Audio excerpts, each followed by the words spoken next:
yetimxanada yetim uşaqların ərzaqlarını oğurlayıb satdığına görə işdən çıxarılan Nəhayət Əliyeva indi Dövlət Sərhəd Xidmətinin hospitalında şöbə rəisi işləyir. Niyə? Çünki Dövlət Sərhəd Xidmətinin rəisi general-polkovnik Elçin Quliyev özünün keçmiş saxladığından vaz keçə bilməyibdi. İndi bu utanmaz Elçin Quliyev Müdafiə naziri olmağa hazırlaşır. Deyirəm də, İlham Əliyev əgər Elçin Quliyevi müdafiə naziri edəcəksə, soxacam Əliyevin o boş qalmış papağını yerin dibinə. Bu qədər utanmazlıq olmaz axı. İlk öncə xahiş edirəm ki, videonu sona qədər izləyin, bəyənin, paylaşın, daha çox insan izləsin. Azad Söz kanalına abunə deyilsinizsə, abunə olun ki, sizdən gizlədilən gerçəklərdən vaxtında xəbərdar olasınız. Bu görüntülər bəlkə də çoxunuzun yadınızdadır. Nəhayət Əliyeva, baxın, bu kadrlarda da görsənir, bir saylı körpələr evindən uşaqların ərzaqlarını, geyimlərini, əşyalarını, hansı ki dövlət büdcəsindən ayrılıbdır, körpələr evinə alınıbdır, onları daşıyır maşınlara və satır. Hadisə 2018-ci ildə baş vermişdi. Azərbaycan saytları da, nə bilim, hətta televiziyaları da bundan yazmışdılar, bundan danışmışdılar, çəkilişlər aparmışdılar və bu işin başında dayanan Nəhayət Əliyevanı işdən çıxarmışdılar. Çünki sübuta yetirilmişdi onun bu cinayəti. Baxmayaraq ki, Xəzər TV-yə çıxıb söhbəti fırlatmış, yalan danışmışdı.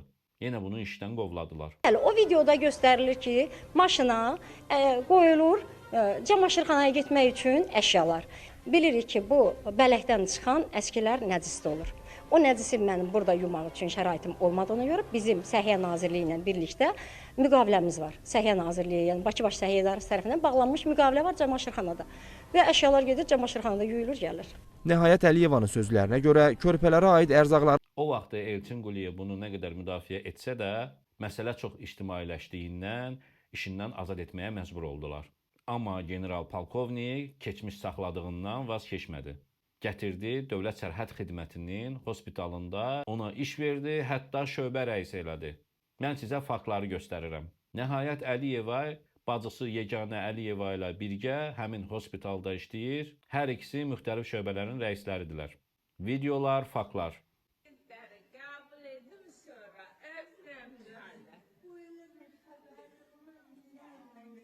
Sizin kabinetinin rehberi de yani baş aşımız şimdi. Zəhmət olmasın Nəhayət xanımı çağırın. Her birine teşekkürümü bildirirəm. Hem de ki bu yerleştiği Sərhəd Xidmətinin General Mayor Elçin Quliyevin nəzərimizdə. Yeganə Əliyeva özünün Instagram hesabında bütün bunları paylaşıb. Həmin hospitalda rüşvətlə bağlı mesajlar da daxil olub Azad Söz kanalına. Təkcə sıradan rüşvət deyil, pul xətrinə bakirəlik əməliyyatları da eləyirlər. Yüksək məbləğdə pul alıb qızların bakirəlik pərdələrini tikirlər. Boynunu yerə soxum sənin Elçin Quliyev. Və bu səbəbdən bu məsələni araşdırmağa başladım. Və gördüm ki, bu hospitalda hətta körpə uşaqların ərzaqlarını, geyimlərini satan şərəfsiz bir qadın da işləyirmiş. İndi Dövlət Sərhəd Xidmətinin bu hospitalında hansı dürüstlükdən, doğruluqdan danışmaq olar? Elçin Quliyev göyə bilmirmi? Özü gətirməyibmi belə şərəfsizləri bu işə? Mehriban Əliyevanın bibisi oğlu Altay Həsənov Elçin Quliyevin arxasında dayanıb, deyir yedizdir İlham Əliyevə xiyarını, İlham kukladır, əsas söz sahibi Altay Həsənovdur.